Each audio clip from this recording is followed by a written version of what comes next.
16వ కీర్తన 3వ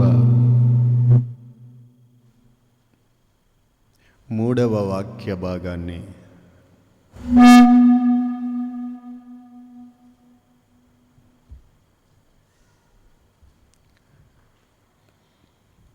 చదవగలిగిన వారు మీరు బైబిల్ తీసుకొని చూడండి. నేనిలాగందును, భూమి మీద ఉన్న భక్తులే శ్రేష్ఠులు, వారు కేవలము నాకు ఇష్టలు. మంచిది, తలపైకి లేపండి. ఈ భూమి మీద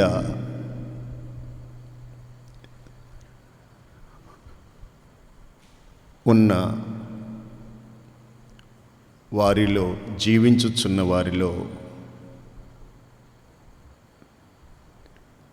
జీవించిన వారిలో, జీవిస్తున్న వారిలో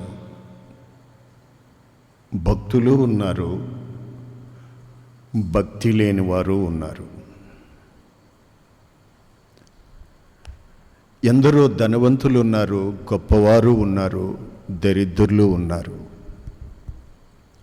ఎందరో విద్యావంతులు ఉన్నారు, విద్యాహీనులు ఉన్నారు. ఎందరో ప్రవీణులు ఉన్నారు, ఎందరో పామరులు ఉన్నారు.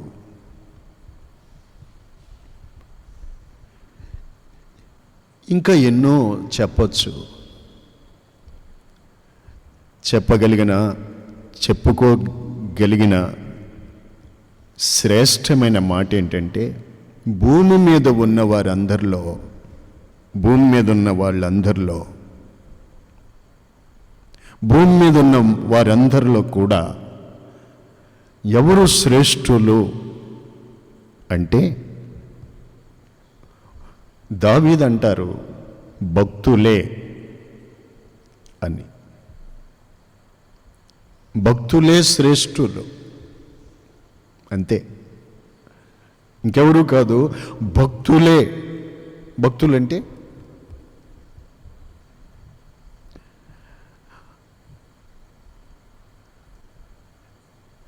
వింటున్నారండి? దేవుని యందు విశ్వాసం ఉంచి, దేవునికి భయపడి, దేవునిని ప్రేమించి, దేవునిని సేవించి, దేవుని యందు విశ్వాసం ఉంచిన వారే శ్రేష్ఠులు అని. ఎందుకన్నారు ఈ మాట అంటేనండి, భక్తి ఈ లోకములో ఉన్న ప్రతి మనిషికి కూడా దేవుని ఎడల భయము, భక్తి అనేది చాలా ప్రయోజనాన్ని కలిగిస్తుంది. భక్తి అనేది చాలా ప్రాముఖ్యమైంది. దేవుని మీద ఉండాలి ఆ భక్తి. దేని మీద ఉంటే పొరపాటు. స్తోత్రం, హల్లెలూయా. పరిశుద్ధ వేద గ్రంథంలో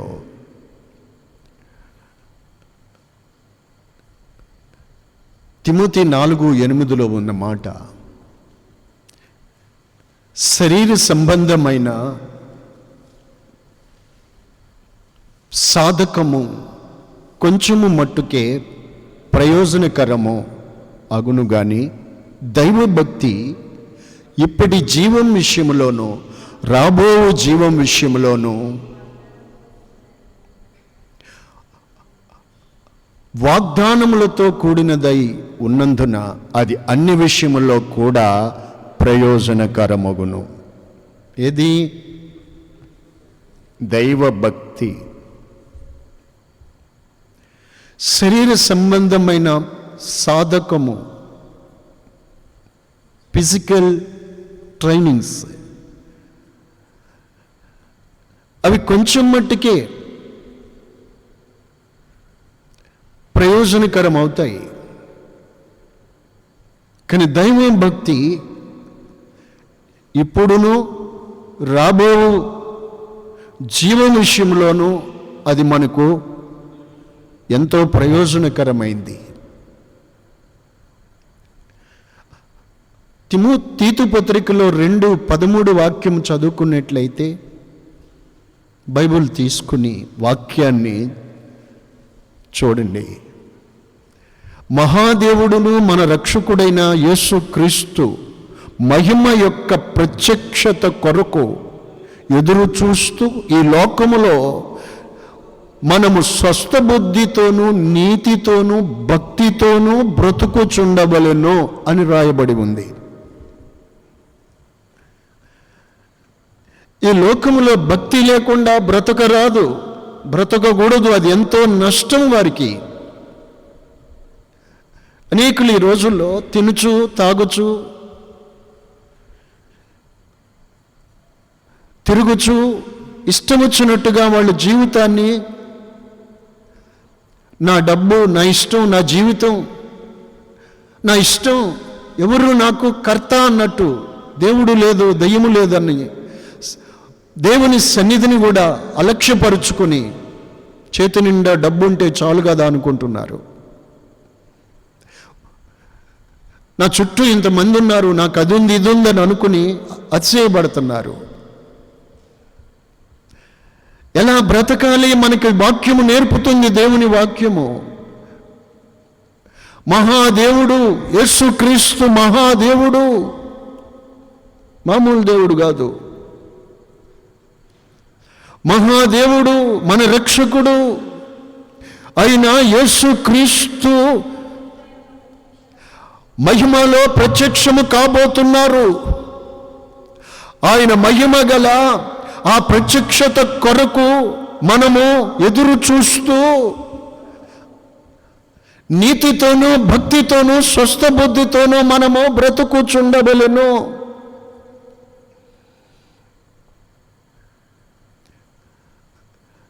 ప్రైజ్ ద లార్డ్. హల్లెలూయా. భక్తితో నీతితో స్వస్థ బుద్ధితో మనం బ్రతుకుచుండవలెను.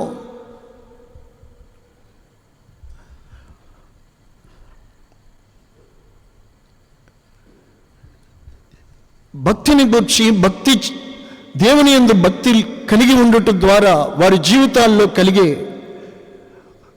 ఈ భూమి మీద ఈ జీవములో లేక ఈ జీవితములో మరియు ఈ జీవితము తరువాత, ఈ జీవితం భూమి మీద కొంచెం కాలమే, ఆ తరువాత కూడా దైవ భక్తి ద్వారా కలిగేటువంటి భక్తికి కలిగే ప్రయోజనాలు ఏమిటో ఈ రాత్రి దేవుని వాక్యంలో నుండి మనం చూద్దాం.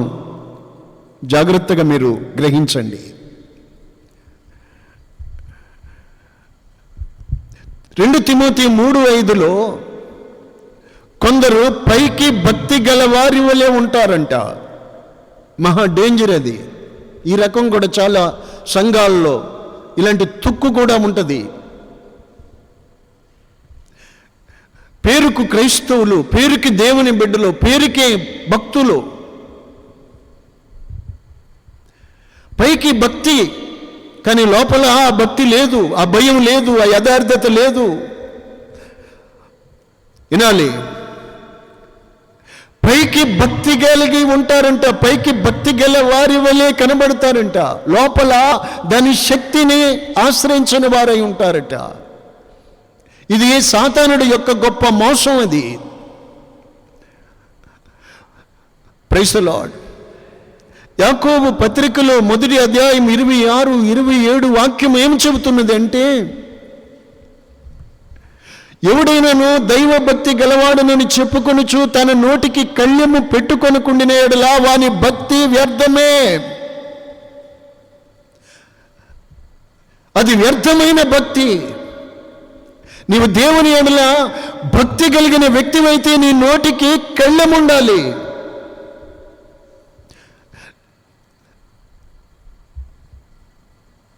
నీ నోటి మాటలు పవిత్రముగా ఉండాలి, పరిశుద్ధముగా ఉండాలి.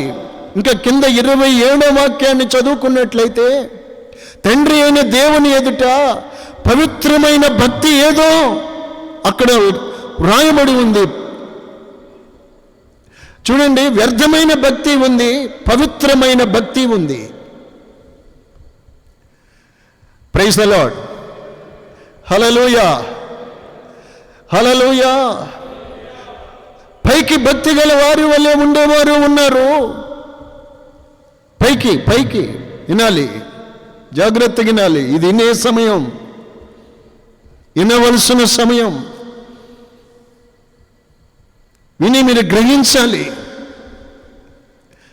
ఈ రోజున ఎంతోమంది ఈ నేడు మన సహవాసాల్లో, సంఘాలలో, దేవుని సమాజములో ఉంటున్న వారిలో ఎంతమంది పైకి భక్తి గల వారి వల్లే ఉండి లోపల శక్తి లేని వారై ఉంటున్నారు. పైకి పరిశుద్ధులా నుండి లోపల పరిశుద్ధత లేని వారుగా ఉంటున్నారు. పైకి భక్తి గల వారి వల్ల ఉండి హృదయములో, నడుమడిలో వాక్యము, ఉపదేశము, దైవ భయము, దైవ భీతి లేని వారుగా ఉంటున్నారు. నీతి లేని వారుగా ఉంటున్నారు. అలాంటి భక్తి ప్రయోజనమా? లేదు. అలాంటి భక్తి చేయడం ప్రయోజనం ఏమీ లేదు. అది వ్యర్థమని వ్రాయబడి ఉంది ఇక్కడ. మరి తండ్రి అయిన దేవుని ఎదుట పవిత్రమైన భక్తి ఏది అనంటే, దిక్కుమాలిన వారిని, విధవరాండ్రును వారి ఇబ్బందులలో పరామర్శిస్తూ ఇహలోక మాలిన్యము తమకు అంటకుండా చూచుకొనుటే అది పవిత్రమైన భక్తి. హల్లెలూయా. అలాంటి భక్తులే శ్రేష్ఠులు. అలాంటి భక్తి చేయువారే భూమి మీద శ్రేష్ఠులు. ఆమేన్. ఇహలోక మాలిన్యాన్ని తమకు అంటకుండా ఉండువారు. స్తోత్రం, హల్లెలూయా. దేవుని ఎడల నీకు భయము అనేది ఉన్నప్పుడు 19వ కీర్తనలో ఉంటుంది, యెహోవా యందలి భయము పవిత్రమైంది. ఆ భయము లేక ఆ భక్తి ఉన్నప్పుడు నీకు నీ జీవితంలో కలిగే, భూమి మీద ఉన్న వారందరికంటే నీకు కలిగే శ్రేష్టత ఏంటంటే, ఇహలోక మాలిన్యము నీకు అంటకుండా అది నిన్ను కాపాడుతుంది.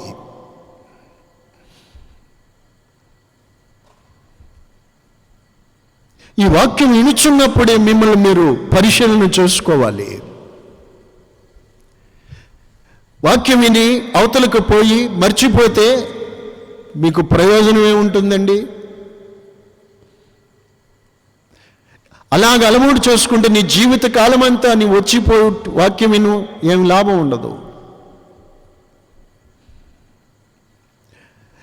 దేవుని మాట విని వెంటనే ఆ ప్రకారంగా ఆయన పాదాల మీద పడి తన జీవితాన్ని అలాగూ కట్టుకున్నవాడే నిజమైన భక్తుడు, నిజమైన పరిశుద్ధుడు. అది దేవుని వాక్యం విని అలాగున ఎలాగైతే నీ ఉపదేశించబడుతున్నామో అలాగున తన జీవితానికి ఆ వాక్యమును, ఉపదేశమును అన్వయించుకుని తన జీవితాన్ని అలాగ అమర్చుకున్నవాడే అదే నిజమైన భక్తి. అర్థమైందండి? చాలా ప్రాముఖ్యమైన మాట అది. హల్లెలూయా. వాక్యమును విని అలాగున తన జీవితాన్ని కట్టుకునే వ్యక్తి నిజమైనటువంటి పరిశుద్ధుడుగా మార్పు చెందుతాడు. Praise the Lord. మరొకసారి మీ చేతులు పైకెత్తి స్తోత్రం చెప్పండి. మీకు కొన్ని విషయాలు క్లుప్తంగా చెప్తాను. దేవుడు నా హృదయంలో ఉంచిన మాటల్ని, దేవుని మాటల్ని, నా మాటలు కాదు. ఒక్కొక్కటి మీరు గమనించండి. భూమి మీద ఉన్న భక్తులే శ్రేష్ఠులు. ఆ భక్తి ఎలా ఉండాలో చెప్పాము వాక్యంలో నుండి. అలా శ్రేష్టమైన భక్తి నువ్వు చేసినప్పుడు దేవుని ద్వారా కలిగే ఆశీర్వాదాలు ఒక్కొక్కటి మీరు గమనించండి. ఒకటి, 2 దినవృత్తాంతాల గ్రంథం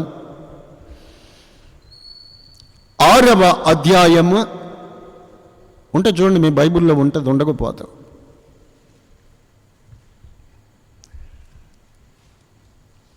6వ అధ్యాయము 14వ వాక్యము చదవండి. యెహోవా ఇశ్రాయేలు ఆనాడు రాజైన సొలొమోను తను చేసిన ప్రార్థన ఆ మాటది. చదువు. యెహోవా ఇశ్రాయేలుల దేవా, హృదయపూర్వకముగా నిన్ను అనుసరించు నీ భక్తులకు నిబంధనను నెరవేర్చుచు కృపను చూపుచు ఉండు నీ వంటి దేవుడు ఆకాశమందైనను భూమి అందైనను లేడు. ఆమేన్. ఎలాగా చూడండి. దేవా యెహోవా, హృదయపూర్వకముగా నిన్ను అనుసరించు నీ భక్తులకు నిబంధనను నెరవేర్చుచు కృప చూపుచు ఉండు నీ వంటి దేవుడు ఆకాశమందు గాని భూమి మీద గాని లేడు. అంటే వాక్యం ఏలు పెట్టి చూడండి. హృదయపూర్వకముగా నిన్ను అనుసరించు నీ భక్తులకు, అది హృదయపూర్వకముగా నిన్ను అనుసరించు నీ భక్తులకు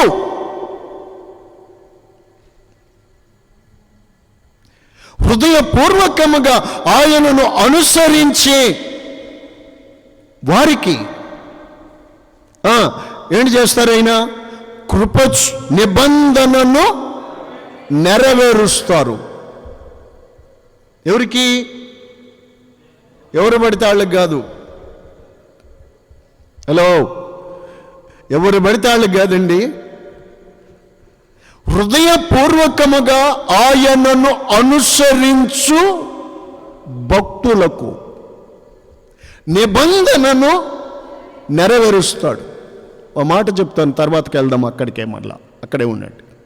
అబ్రహామును దేవుడు పిలిచి అతనికి ప్రత్యక్షమయ్యి అబ్రహాముకు దేవుడు చెప్పారు. మీకు బైబిల్లో అనేక సార్లు మీకు చెప్పుంటాను నేను మాట. ఏమని?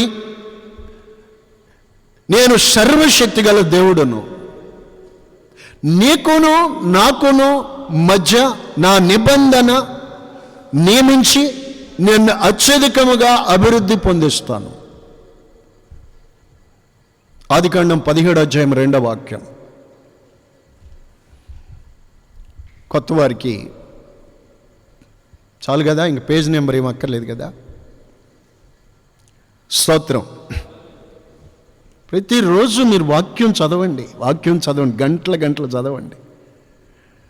గంటలు తినడం తిరగడం అన్నిటికీ టైం అంతా వృధా చేసుకుంటున్నారు. కానీ బైబిల్ ఎంత సమయం మీరు బైబిల్ చదువుతున్నారు? మీ పడ్డ పాటు ప్రయాసంతా మీ వద్ద నుండి తీసివేయబడుతుంది. దేవుని పాదాల చెంత మీరు గడిపిందే కడకి మీకు అక్కడ దక్కేది.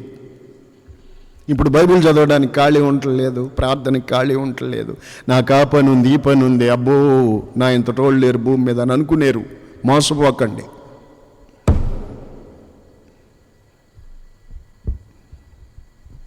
Praise the Lord. నోరు లేవ, పైకి అందరూ నోరు తెరిచి చెప్పండి.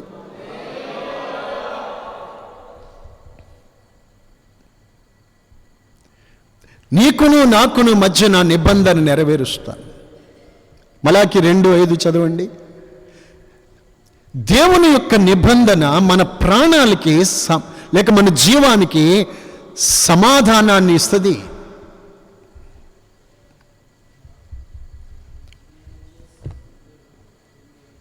చదవండి. నేను చేసిన నిబంధన వారి జీవమునకును సమాధానమునకు కారణమాయను. చూసారా? దేవుని నిబంధన, దేవుడు మనతో చేసిన తన భక్తులతో ఆయన నిబంధన చేస్తాడు. ప్రామిస్. ఆయన తన నిబంధనను ఎవరి పట్ల నెరవేరుస్తాడు? ఆయన చేసిన ప్రమాణాన్ని హృదయపూర్వకంగా ఆయన అనుసరిస్తున్న వారితో ఆయన నిబంధనను నెరవేరుస్తాడు. ఆయన ప్రమాణం చేసిన దాన్ని నెరవేరుస్తాడు తప్పకుండా. ఆ వాక్యంలో అర్థం చేసుకోవాలి. ఎవరికి? హృదయపూర్వకంగా ఆయనను అనుసరించుచుండు భక్తులకు. ఆయన అనుసరించని వారికి కాదు. ఈరోజు దేవుని వాక్యములో ఉన్న అమూల్యమైన వాగ్దానాలు, నేను ఇడువను ఎడబాయనని, బ్రదర్ నిన్ను స్వస్థపరిచే యెహోవాను నేనని, నేను నీకు తోడై ఉంటానని, నీకు సహాయం చేస్తానని, ఇలా ఎన్నో వాగ్దానాలు దేవుడు మనకిచ్చారు పరిశుద్ధ గ్రంథములో. అవన్నీ మన కొరకే. అయితే ఆయన చేసిన నిబంధన, ఆ ప్రమాణం, ఎవరైతే తనను హృదయపూర్వకంగా ఆయనను అనుసరిస్తారో వారి ఎడల ఆయన తన నిబంధనను నెరవేరుస్తాడు. ఆయనకి తెలియదు ఏంటండి? నాకైతే తెలియదు. మీరంతా పైరూపాన్ని మేము చూస్తాము, హృదయాన్ని మేము చూడలేము. ఎవరైతే ఆయన హృదయపూర్వకంగా అనుసరించుచున్నారో వారిని ఆయన చూస్తూ ఉన్నాడు. అందుచేత తను హృదయపూర్వకంగా అనుసరించు తన భక్తులకు ఆయన నిబంధనను నెరవేరుస్తాడు. ఆయన నిబంధనే మన ప్రాణాలకి లేక మన జీవానికి సమాధానం కలగజేస్తుంది. ఆమేన్. హల్లెలూయా. వింటున్నారండి? ఆయనను అనుసరించాలి, వాక్యమును అనుసరించాలి, దేవునిని నీవు అనుసరించాలి. అది భక్తి. ఆయన అనుసరించని భక్తి, ఆయన అనుసరించని వాక్యమును అనుసరించని జీవితం, అది నిన్ను నీవు మోసగుచ్చుకోవడం అవుతుంది. వాక్యమును అనుసరించాలి. మీరు చూడండి, రెండవ మాట ఏంటంటే అక్కడ ఆయన నిబంధనను వారికి నెరవేరుస్తాడు. తర్వాత కృప చూపుచు ఉంటారు, కృప చూపుతారు. హల్లెలూయా. వారికి ఆయన కృప చూపుతాడు, కృప చూపక మానడు. మీరు రెండు మాటలు మీకు బైబిల్లో నుండి ఒక్క మాట చెప్తా చూడండి. అక్కడ 2 సమూయేలు గ్రంథం 7వ అధ్యాయం 15వ వాక్యాన్ని చదువుకుంటే త్వరగా చూడండి. ఇక్కడ సౌలుకు నా కృప దూరమైనట్టు నేను వానికి నా కృపను దూరం చేయను అని దావీదుతో దేవుడు మాట్లాడుతూ తన కుమారుడైన సొలొమోను గురించి ఈ సంగతులు చెప్తారు. సౌలుకు నా కృప దూరమైనట్టు. సౌలుకి దేవుడు ఎందుకు తన కృపను దూరం చేశాడు? సౌలుకి ఎడల దేవుడు ఎందుకు కృప చూపడం మానేడు? ఎందుకు అతన్ని ఎడబాశాడు?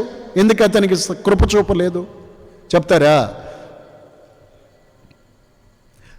1 సమూయేలు 15:11 ఉంది. ఎందుకు అంటే సౌలు కూడా భక్తుడే. Praise the Lord. దావీదు భక్తుడే. ఓకే, సౌలు కూడా భక్తిహీనుడు కాదు, భక్తుడే. విగ్రహారాధికుడు కాదు, నాస్తికుడు కాదు, దేవుని విశ్వసించిన వాడే, భక్తుడే, దేవుని ఎరిగిన వాడే. బట్ ఇక్కడ చూడండి, ఎందుకు మరి దేవుడు సౌలుకి ఆయన కృప చూపడం మానేశాడు అంటే సౌలు నన్ను అనుసరించక వెనుక తీశాడు. మాట నోట్ చేయాలి. ఎక్కడ పెడతారు మీరు వాక్యం అంతా?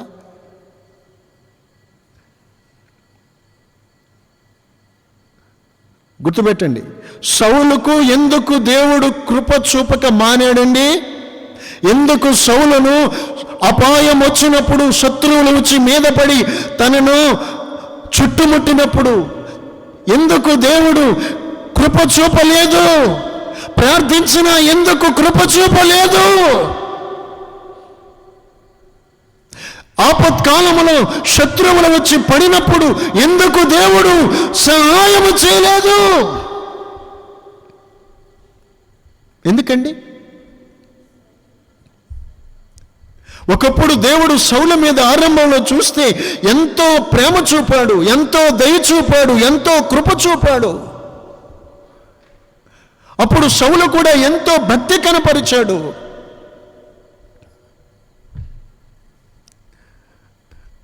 హల్లెలూయా.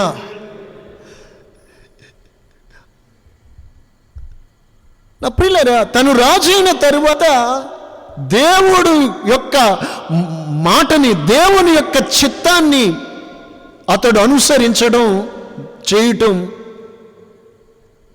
మానేశాడు. భయపడలేదు. మూర్ఖించి యాజకుడు చేయవలసిన పని సౌలు చేశాడు. ఒకటి తప్పు. అమాలేకీయుల విషయంలో దేవుని కోపం నెరవేర్చలేదు.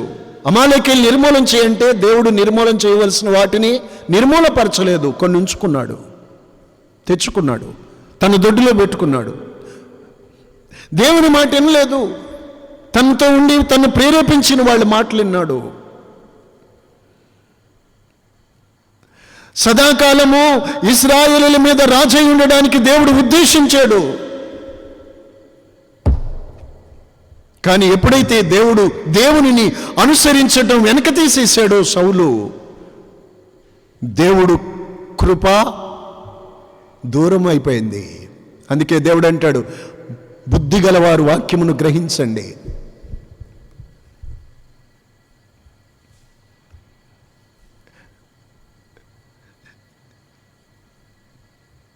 నా ప్రియులరా,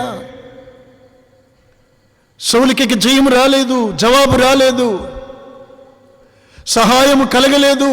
తన కత్తి మీద పడి విలవిల్లాడుతూ దేహమంతా గాయాలైపోయి చనిపోతున్న పరిస్థితుల్లో మనము సౌలుని కొట్టుమిట్లాడు దిక్కుమాలిన వ్యక్తిగా, అతను చనిపోయే కూడా అతని శవాన్ని ఎక్కడో గోడకు వేలాడదీసి విరోధులు అపహాస్యానికి కారణమైపోయారు. ఎందుకండి? ఒకటి, అతడు దేవుని కృపను దూరం చేసుకోవడానికి కారణం దేవునిని అనుసరించుట లేదే. అందుకే చక్కటి మాట సొలొమోను అన్నారు, నిన్ను హృదయపూర్వకంగా అనుసరించు నీ భక్తులకు కృప చూపుతావు, నీ నిబంధన వారి పట్ల నెరవేరుస్తావు. అది ఈ వాక్యం వింటున్న నా దేవుని ప్రజలారా, మీరు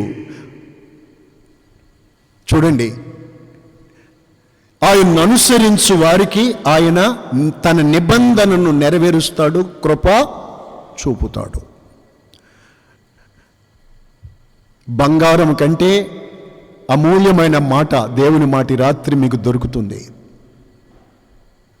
విలువెరిగిన వాళ్ళు మీ హృదయాల్లో దాచుకొని భద్రపరుచుకోవాలి. చాలామంది అవివేకంతో ఈరోజు ఇలాగే సౌలు లాగానే ఉంటున్నారు. నాకేంటి ఎందుకో మరి. రాజయ్య కాయంలో అలాంటి చెడ్డ మనస్తత్వం అతను, సౌలు, తన కుటుంబము, తన కుమారులు సమూల నాశనం అయిపోయారు. దేవుడు కృప చూపనప్పుడు ఏముంది? రాజైనా, దేశమైనా, జనమైనా, ఏ మనుషుడైనా దేవుడు కృప చూపకపోతే ఏముంది? దేవుడు కృప చూపకపోతే ఏముందండి? ఎవరు కాపాడుతారు? ఎవరు సహాయం చేస్తారు? ఎవరు కాపాడగలిగారు? చివరికి ఎంత దిగజారిపోయాడంటే ఎందరూ వెళ్ళి మంత్రగత్తెని కూడా ఆశ్రయించాడు. దేవుణ్ణి అనుసరించడం మానేశాడు. Praise the Lord. నీతిమంతుడు విశ్వాసం మూలంగా జీవిస్తాడు, అతడు వెనక తీసిన ఎడల అతని అందున ఆత్మకు సంతోషం ఉండదే.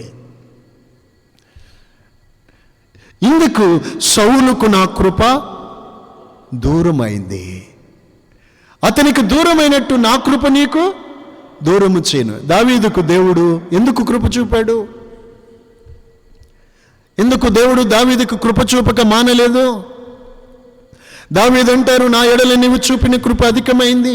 గొర్రెల కాపులు ఉన్నవాడికి దేవుడు ఇశ్రాయేలుకి రాజుగా చేసి ఘనపరిచి గొప్ప కృప చూపించబట్టి వెళ్ళిన చోటల్లా జయము కలిగి వృద్ధి చెంది 40 ఏళ్ల పాటు అతని రాజ్యం ఇశ్రాయేలీల మీద అతడు సుదీర్ఘ పరిపాలన చేసి జయము పొందిన వాడుగా ఉన్నాడు. దేవుడు కృప చూపాడు. స్తోత్రం.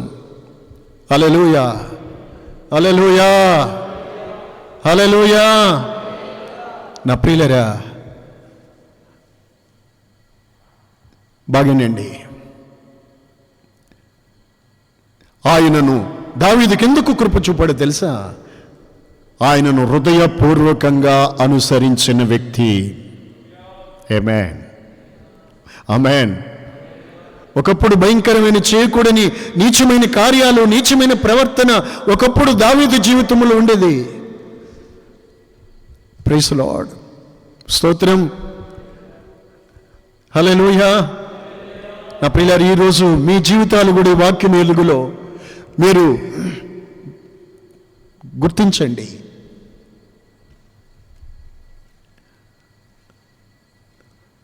హృదయపూర్వకంగా ఆయన అనుసరించు తన భక్తులకు ఆయన నిబంధనను నెరవేర్చుచు కృప చూపుతూ ఉంటాడు. ఓకే, విన్నారా? గ్రహించారా? ఆయన అనుసరించు, హృదయపూర్వకంగా ఆయన అనుసరించుచు ఉండు తన భక్తులకు ఆయన నిబంధనను నెరవేర్చి వారికి కృప చూపుతాడు. ఇలాంటి దేవుడు మరొక్కడు ఎక్కడ? కొండ మీద కాదు, ఆకాశం మీద కానీ, ఎక్కడ? భూమి అందు కానీ లేడు. అలాంటి దేవుడు ఆయన. గట్టిగా చెప్పొచ్చు కదా.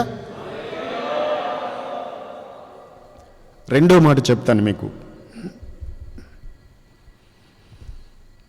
అక్కడే 2 దినవృత్తాంతాల గ్రంథం 6వ అధ్యాయం 41వ వాక్యములో సొలొమోను చెప్పిన మాట.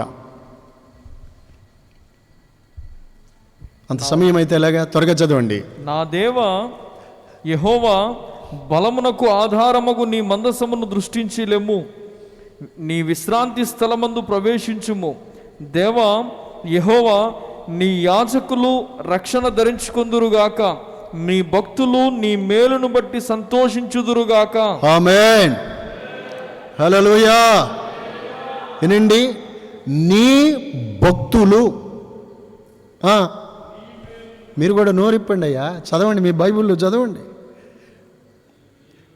నీ భక్తులు నీ మేలులను బట్టి సంతోషించుదురుగాక.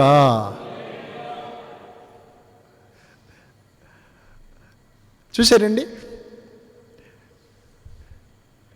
హృదయపూర్వకంగా ఆయన అనుసరించుచుండు తన భక్తులకు నిబంధన నెరవేరుస్తాడు. ఆయన నిబంధన వారితో కృప చూపుతాడు వారికి. ఆమేన్, ఆమేన్. కృప, కృప, కృప, కృప. కావలసిన కృప దేవుడు ఇస్తాడు. కృప లేకపోతే ఏమి లేదు. ఇక దేవుడు కృపే మనకు ఆధారం. 2, అలాంటి వారికి ఆయన నీ భక్తులు నీ మేలును బట్టి సంతోషించుతారు. దేవుడు తన భక్తులకు వారు సంతోషించున్నట్లుగా ఆయన వారికి మేలు చేస్తాడు. ఆమేన్, మేలు చేస్తాడు, మేలు చేస్తాడు, మేలుతో తృప్తిపరుస్తాడు, మేలు చేస్తాడు. నీ భక్తులు నీ మేలుని బట్టి సంతోషించుదురుగాక. ఎలాంటి పరిస్థితుల్లో, ఎలాంటి సందర్భాల్లోనైనా సరే, మనకు ముందు జీవించిన భక్తుల జీవితాల్లో మనం చూసినా, ఇప్పుడు భూమి మీద బ్రతుకుచున్న దేవుని నీ హృదయపూర్వకంగా అనుసరించుచుండు తన భక్తుల జీవితంలోనైనా వారిని ప్రభు ఆయన మేలుతో నింపుతాడు. నాడు అబ్రహాం, ఇసాకు, యాకోబు, డేవిడ్, సామ్యుల్, హన్నా, ఎస్తేరు, మొర్దెకై వినాలి. వాక్యం వినకపోతే ఏం లేదు మీ జీవితంలో. ఏమండి, వారికి దేవుడు తన భక్తులైన వారు ఆయన ద్వారా వారు పొందిన మేళ్లను బట్టి వాళ్ళు సంతోషించారు. ఆమేన్. Praise the Lord. యూదులందరినీ నాశనం చేయాలనుకున్నారు, మొర్దెకైని ఉరిదీయాలనుకున్నారు, వాళ్ళందరినీ చంపి వాళ్ళు పండగ చేసుకుందాం అనుకున్నారు. ఏమండి, రాయి దొర్లించేవాడు మీదకే రాయిని దొర్లించే ప్రయత్నం చేస్తూ ఉన్నాడు అనుకోండి, ఆడికే ప్రమాదం. గుంటం ద్రవ్వువాడే అందులో పడతాడు, కంచు కొట్టువాడినే పాము గరుచును. స్తోత్రం, స్తోత్రం. హామాను మొర్దెకైకి ఉరిదీయాలనుకుంటే హామాను అతని 10 మంది పిల్లలు ఉరిదీయబడ్డారు. ఎస్తేరు, మొర్దెకై, అతని వారితో ఉన్న దేవుని భక్తులు మనపూర్వకంగా ఆయనను ప్రార్థించినప్పుడు దేవుడు వారికి చేసిన మేళ్లను బట్టి వారి హృదయాలు, మీరంత కొత్త వాళ్ళు వచ్చినట్టున్నారు ఈరోజు, వారి హృదయాలు సంతోషించాయి, సంతోషముతో నింపబడ్డారు. ఎస్తేరు గ్రంథంలో ఉంది చూడండి, ఎవరైనా మీరు తీయగలిగితేను.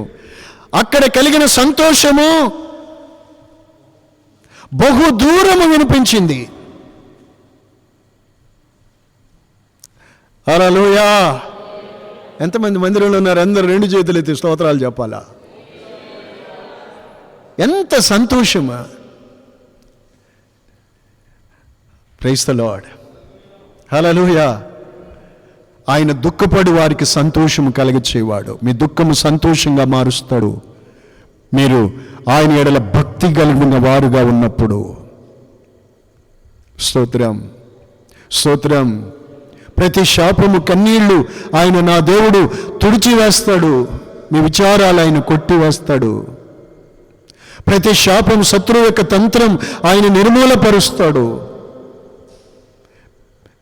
మీ ప్రాణానికి, మీ మనస్సుకు నెమ్మదిని కలుగజేస్తారు. తర్వాత మాట చెప్తాను. నా ప్రియమైన దేవుని బిడ్డలారా, 3వదిగా యోబు గ్రంథము 4వ అధ్యాయం 6వ వాక్యం చదువుకున్నట్లయితే, యోబు శోధనలో, శ్రమలో ఉన్నప్పుడు అతని స్నేహితులు వచ్చారు.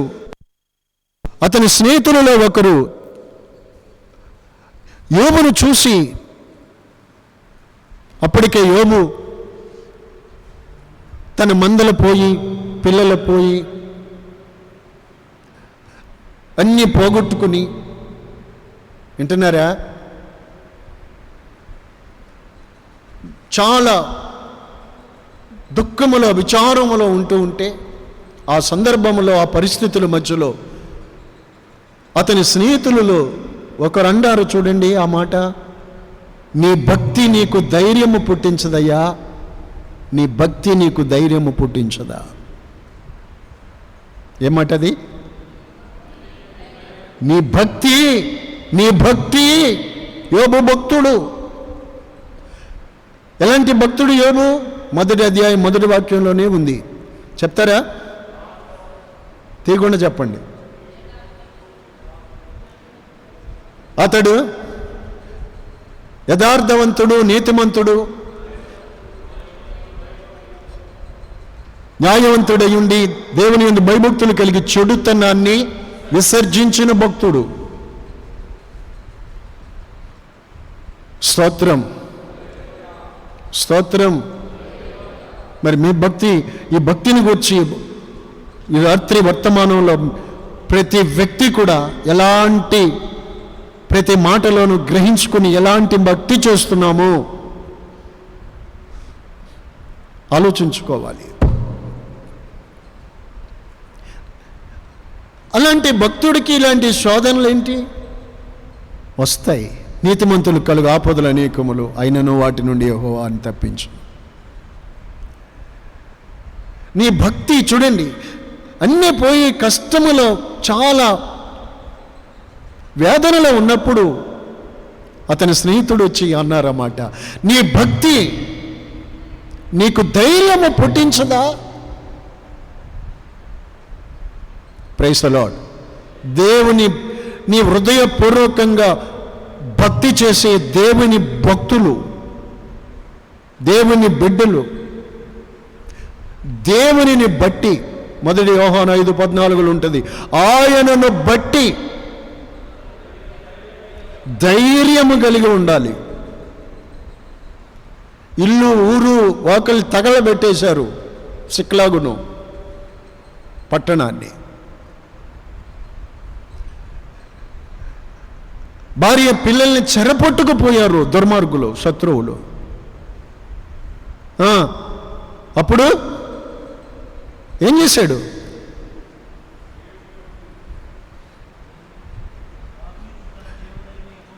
దావీదు తన దేవుడైన యెహోవాను బట్టి ధైర్యము తెచ్చుకున్నాడు. ఎలా వచ్చింది ధైర్యం?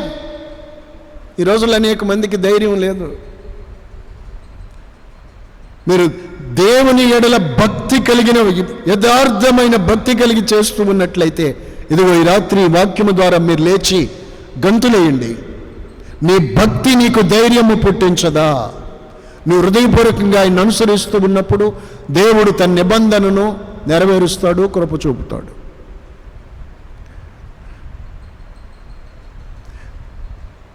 Praise the lord.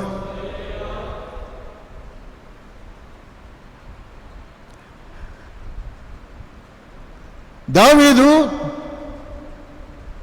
దేవునిని బట్టి ధైర్యము తెచ్చుకున్నాడు, ఏఫోదును ధరించుకున్నాడు, ప్రార్థన చేశాడు. చూడండి అక్కడ మాటలు.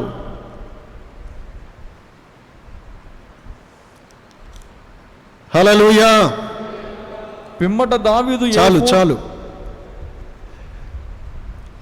ధైర్యము తెచ్చుకున్నాడు, ఏఫోదును తెప్పించుకొని ధరించుకొని ప్రార్థన చేసి దేవుని యొద్ద నుండి ప్రార్థన చేసినప్పుడు ప్రార్థన ఆలకించి దేవుడు అతనికి ఏం చేశాడు? కృప చూపాడు, సమాధానం ఇచ్చాడు. ఆపదలో సమాధానం ఇచ్చాడు. వెళ్ళు, నీ శత్రువులను నీకు అప్పగిస్తాను, పట్టుకుంటా, వెళ్ళు, తరుము. తిరిగి తనకు కలిగిందంతా, శత్రువులు దోచుకుపోయినదంతా తెచ్చుకున్నాడు. హల్లెలూయా. జయము కలిగింది. హల్లెలూయా.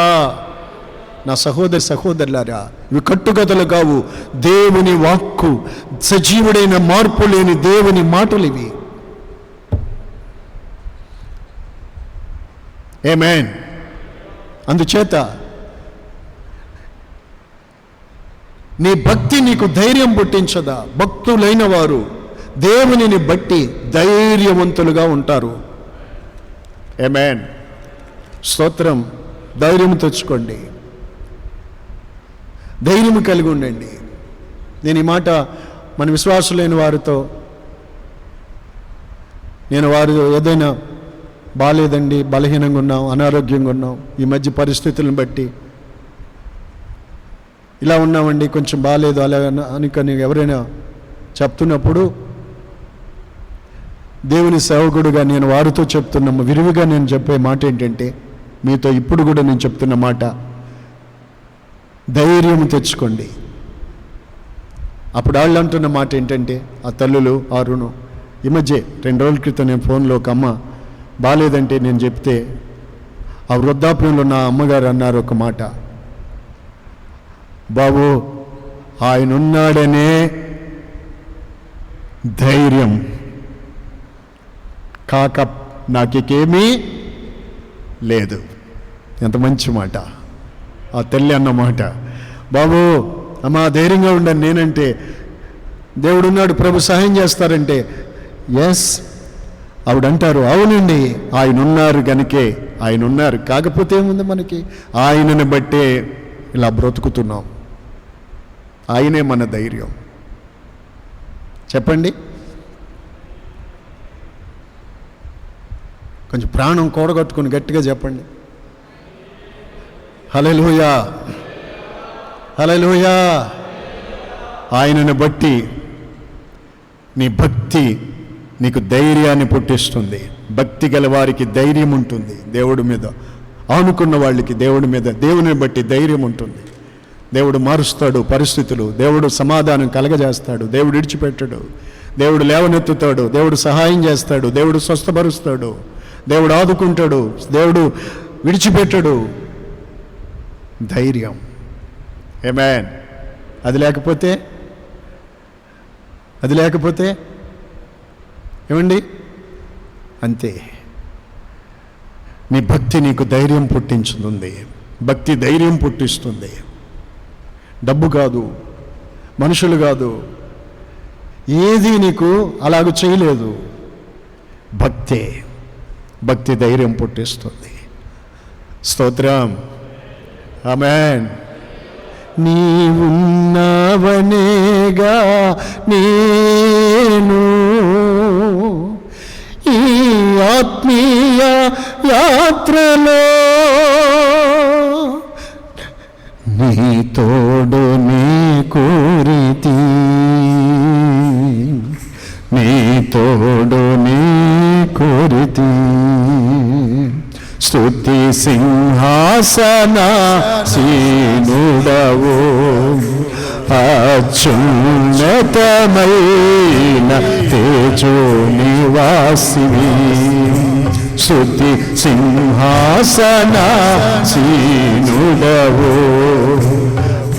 అత్యున్నతమైన తేజో నివాసివి. దయారస యేసు రాజా,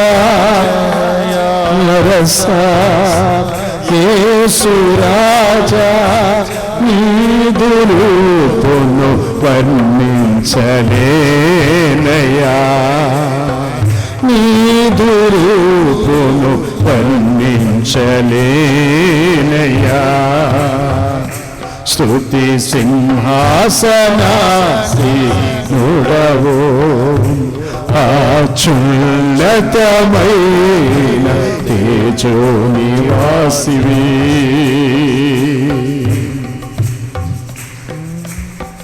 ఆమేన్. హల్లెలూయా. నా ప్రియులారా, తర్వాత చూడండి, చివరి మాట చెప్తున్నాను. 2 పేతురు 2వ అధ్యాయం 9వ వాక్యం.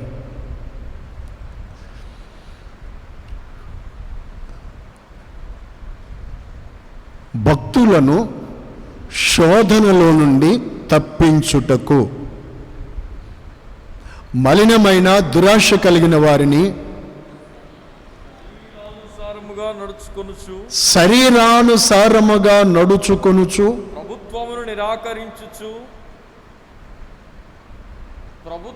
నిరాకరించుచు, అంటే దేవుని యొక్క అధికారాన్ని నిరాకరిస్తూ, శిక్షలో ఉంచబడిన వారిని తీర్పు దినము వరకు కావలిలో ఉంచుటకు ప్రభువు సమర్థుడు. చెప్పండి అందరూ, ప్రభువు అనండి నోటితోటి ఆ మాట. ప్రభువు సమర్థుడా అసమర్థుడా? సమర్థుడు.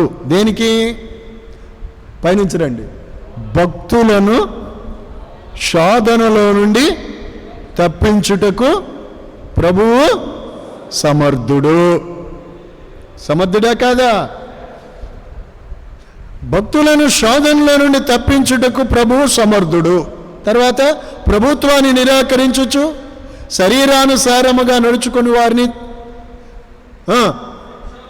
శిక్షలో ఉంచబడిన వారిని తీర్పు దినం వరకు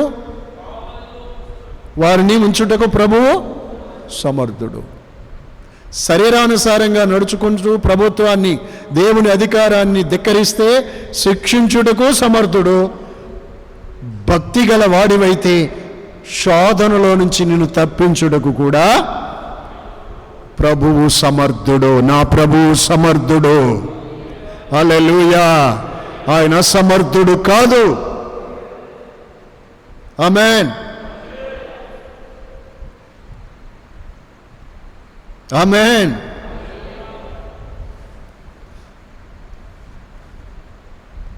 ఉజ్జీవంగా హుషారుగా కనపడండి కాంత, ఉసూరు మంట కూర్చోమాకండి.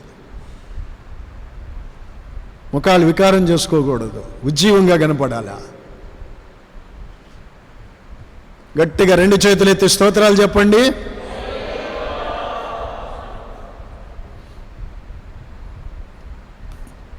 భక్తులను శోధనలో నుండి తప్పించుతాడు ఆయన సమర్థుడు. గుర్తుపెట్టుకోండి.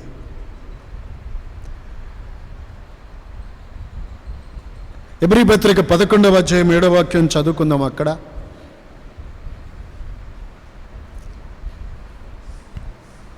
విశ్వాసమును బట్టి నోవహు అదివరకు చూడని సంగతులను గూర్చి దేవుని చేత హెచ్చరింపబడి భయభక్తులు గలవాడై తన ఇంటి వారి రక్షణ కొరకు ఒక ఓడను సిద్ధము చేసెను. చూడండి, లోకం మీదకి ఆ రోజుల్లో ఒక భయంకరమైనటువంటి తీర్పు దేవుని యొద్ద నుండి వచ్చింది. అదే జలప్రళయం. అప్పుడు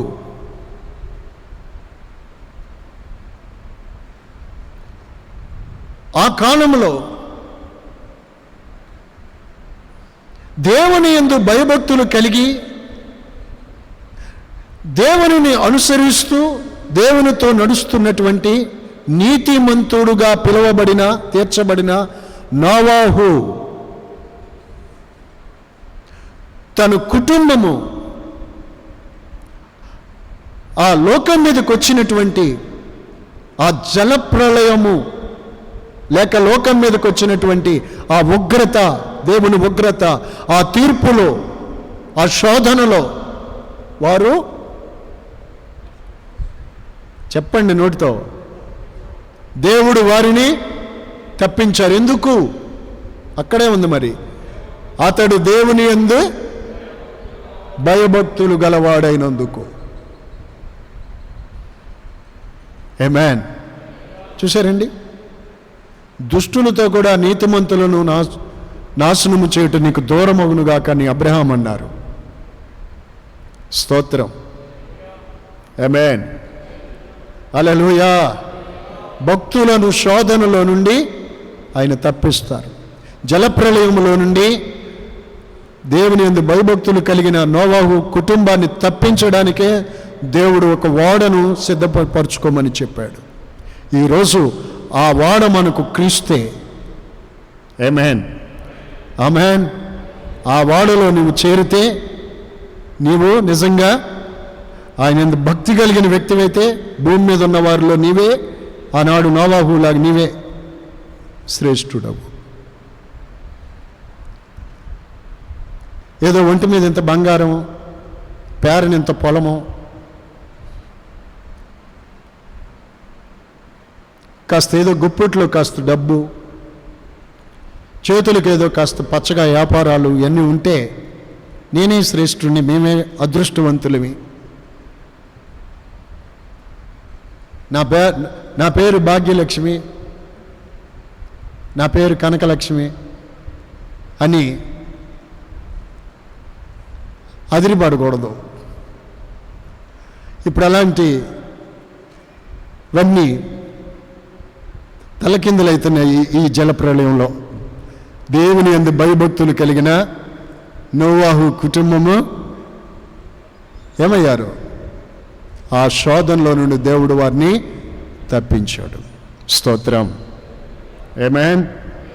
4 మాటలు చెప్పాను మీకు దేవుని వాక్యంలోంచి. చెప్పండి. 1, చెప్తే మీరే శ్రేష్ఠులు. చెప్పండి. పురుషులు చెప్పమన్నాను, వాళ్ళు చెప్పకపోతే మీరే చెప్పు తిరిగండి. చెప్తారేమో చూద్దాం 2 నిమిషాలు. అంత పురుషులు చెప్పండి. గుడ్డ కట్టినా పర్వాలేదు, చెప్పండి. మరి ఏమన్నారా మీరు? దెయ్యం తొట్లు ఉంటాయి, కొబ్బరికాయలు రాసులు అవి. దానికి దెయ్యం తొట్టు అని ఎందుకు అంటారు మనోళ్ళు? అసలు ఎందుకు వచ్చింది ఆ పేరు? మామూలు పేరు కాదు, దెయ్యం తొట్టు. ఎందుకన్నారు ఆ మాట? ఎందుకన్నారు? కాయలాగే ఉంటుంది, కాయలాగే ఉంటుంది కానీ లోపల గుంజు ఉండదు, నీళ్ళు ఆడవు. మరి అలా ఉంటే అది అందుకే వచ్చింది దానికి ఆ పేరు. స్తోత్రం.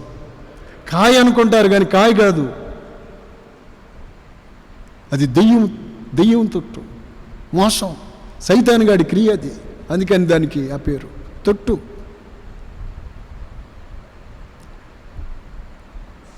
Praise the lord. చెప్పండి, మళ్ళా ఛాన్స్ ఇస్తున్నాను మీకు. గ్రేస్ పీరియడ్ ఇది. ఇంకా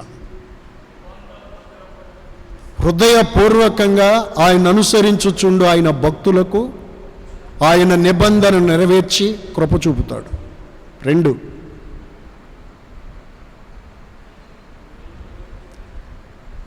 నీ భక్తులు నీ మేలుని బట్టి సంతోషించుదురుగాక. 3, నీ భక్తి నీకు ధైర్యం పుట్టిస్తుంది. 4, భక్తులను ఆయన శోధనలో నుండి తప్పించుటకు ఆయన సమర్థుడు. భక్తి లేదా శోధనలో ఇక దేని చేత తప్పించబడలేవు. అందుకని ఈ రాత్రే వాడెక్కండి, భక్తిలోకి రండి. భక్తి లేని వాళ్ళు శరీరానుసారంగా ప్రవర్తిస్తున్నారా, నీ డబ్బు నీ బలం చేత నీవు తప్పించబడలేవు. నా మాటేనండి. నాశనపు అంచున దరిదాపుల్లో ఉన్న వారులారా, ఇప్పుడైనా ఇకనైనా కళ్ళు తెరుచుకొని యేసుక్రీస్తుని స్వరక్షకుడిగా అంగీకరించి మోకరించి ప్రార్థించి ఆయన యందు భయభక్తులు పూనితే, హృదయపూర్వకంగా ఆయన అనుసరించి వాడవైతే, శోధనలో నా దేవుడు నిశ్చయముగా నిన్ను తప్పించుతాడు.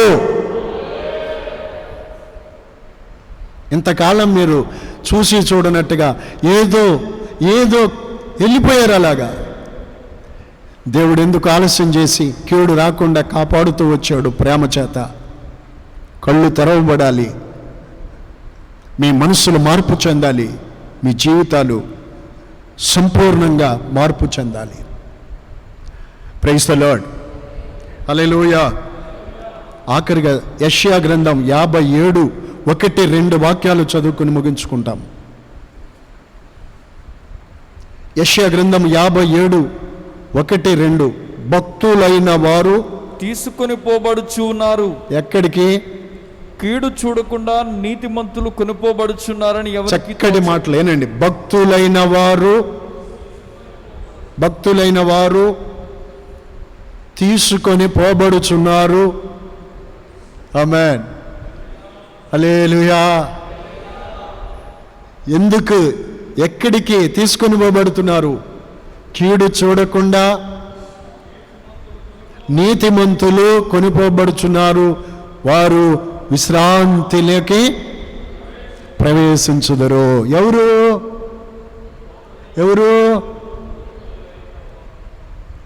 ఎవరండి? భక్తులైన వారు.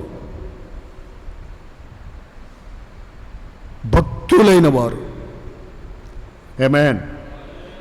51-4-5 వచనాల్లో అదే దావీదు వివరిస్తారు. అక్కడ దేవుడు చెప్తారు, ఆ దినమందే ఆకాశముకు భూమికి దేవుడు ఆజ్ఞాపిస్తారు, నా బలి అర్పణ చేత నాతో నిబంధన చేసుకున్న నా భక్తులను. సరిగ్గా చదవండి ఆ మాట.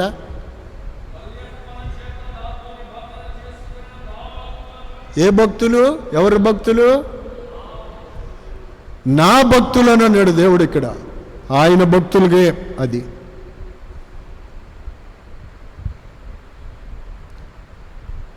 స్తోత్రం. హల్లెలూయా. హల్లెలూయా. ప్రత్యేకించి పిలుస్తారు ప్రభు, నా భక్తులను. కప్పకి భక్తులు ఉన్నారు భూమి మీద, పాముకి భక్తులు ఉన్నారు, కోతికి భక్తులు ఉన్నారు, చెట్టుకు భక్తులు ఉన్నారు, రావి చెట్టుకు భక్తులు ఉన్నారు, యాప చెట్టుకు భక్తులు ఉన్నారు. ఎందుకు చెబుతున్నా అంటే వెనకటికి ఆ భక్తి చేసిన వాళ్ళం గనుక. స్తోత్రం. హల్లెలూయా. నా ప్రియమైన దేవుని బిడ్డలారా, జీవము గల దేవుడు, సజీవుడైన దేవుడు ఆయన అంటారు, అంచుమున ఒక దినముందు మనము ప్రభు రాకడ సమీపిస్తూ మనము సజీవులమై నిలిచి ఉండి మనము మృతునైన వారి కంటే ముందు ఆయన సన్నిధి చేరం. ఆర్భాటముతో, ప్రధాన దూత శబ్దముతో, దేవుని బోరతో ప్రభు దిగివస్తారు మధ్యాకాశమునకు. అప్పుడు సమాధుల్లో ఉన్నవారు, మృతి నిందిన వారు మనకంటే ముందుగా వారు లేస్తారు, కొనుపబడతారు. ఆ మీదటి సజీవులమైన మనము వారితో కూడా ఏకముగా ప్రభువుని ఎదుర్కోవడానికి ఆకాశ మండలానికి కొనిపోతాం. ప్రభువుతో మనము సదాకాలము ఉంటాం. అందుకే ఇందాకటి మాట ఇప్పుడు కలుపుకోండి. శరీర సంబంధమైన సాధకాలు కొంచెం కాలమే ప్రయోజనకరంగా ఉంటాయి. Praise the Lord. హల్లెలూయా. దైవభక్తి ఇప్పటి జీవం విషయంలో, రాబో జీవం విషయములతో అది ఎంతో ప్రయోజనకరమైంది. అది వాగ్దానములతో కూడింది. ఆమేన్. నీవు దేవుని యందు భయభక్తులు గలవాడవైతే అలాంటి వారికి దేవుడు ఈ వాగ్దానాలు వర్తిస్తాయి. ఆయన హృదయపూర్వకంగా అనుసరించు వారికి ఆ నిబంధన కృప కలుగుతుంది. స్తోత్రం. మేలును బట్టి వారు సంతోషిస్తారు. ఎంతమంది హృదయంలో స్వీకరిస్తున్నారో, గ్రహిస్తున్నారో చూడండి. ఆ భక్తి భూమి మీద వచ్చే యుద్ధాలలో, శోధనలో, కరువుల్లో, మరణ హోమాలలో, వ్యాధుల్లో, బాధల్లో ధైర్యాన్ని కలగచేస్తుంది. లేకపోతే మనం నిలవం. బీపీలు డౌన్ అయ్యి చచ్చిపోతున్నారు. దగ్గు వస్తే, ఆ మధ్య జ్వరం వస్తే, ఇక కరోనా ఏమో నన్ను ఎక్కడో పెట్టేస్తారు తీసుకెళ్ళి, ఏదో చేసేస్తారు బాబాయ్ అనుకుని కాళ్ళబడి చచ్చిపోడు. ఒక ఆయన కాళ్ళబడి చచ్చిపోడు, పేపర్కి వచ్చింది. ఎంతమంది చచ్చిపోతున్నారు అనవసరంగా. భక్తి లేని వారికి భయం, కలవరం. ప్రభువు సెలవిస్తే మరణం అనేది అది వస్తుంది. భక్తి, భూమి మీద ఉన్న భక్తులే శ్రేష్ఠులు, వారు కేవలం నాకు ఇష్టలు. ఈ మాటలన్నిటినీ ప్రభు మీ హృదయాలలో స్థిరపరచునుగాక, మీ హృదయాల్లో ఫలింపు చేయనుగాక. మోకరించగలిగితే అందరూ మీరు మోకరిస్తే ప్రార్థన చేస్తాను.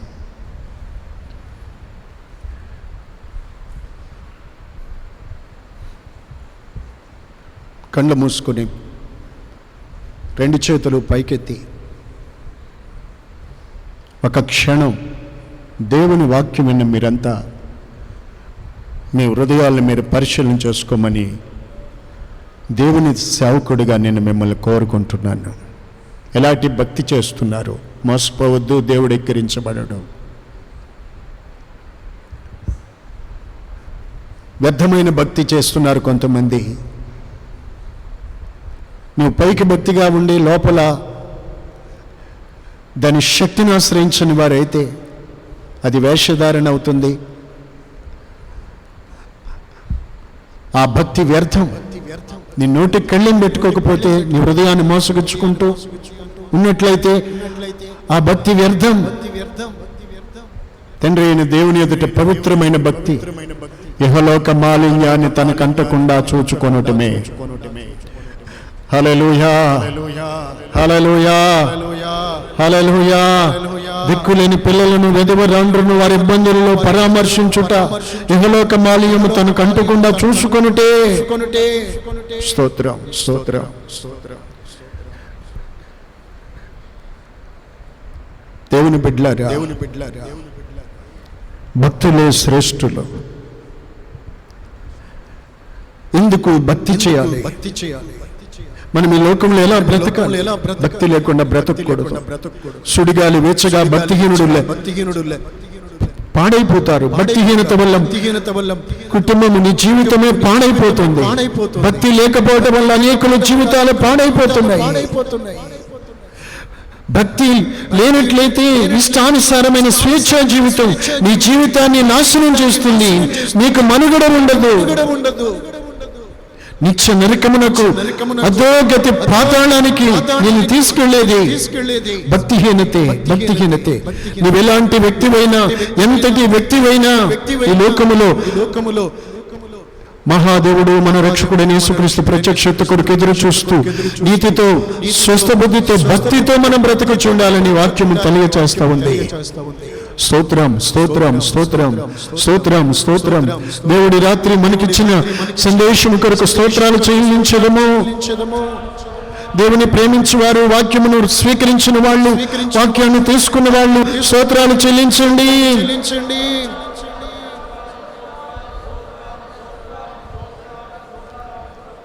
ఎలాంటి భక్తి చేస్తున్నారు? భక్తి కలిగి ఉన్నారా, లేక పైకి భక్తి గల వారి వల్ల ఉండి శక్తిని ఆశ్రయించిన వారుగా ఉన్నారా, లేక తండ్రి అయిన దేవుని ఎదుట పవిత్రమైన యథార్థమైన భక్తి కలిగి జీవిస్తూ ఉన్నట్లయితే మీరే శ్రేష్ఠులు భూమి మీద. మనమే శ్రేష్ఠులము భూమి మీద. అదే శ్రేష్టమైనది. తండ్రి, రాత్రి ప్రశస్తమైన నీ వాక్కు చేత మా హృదయాలు నింపినందుకు నీకు స్తోత్రాలు చెల్లిస్తున్నాం.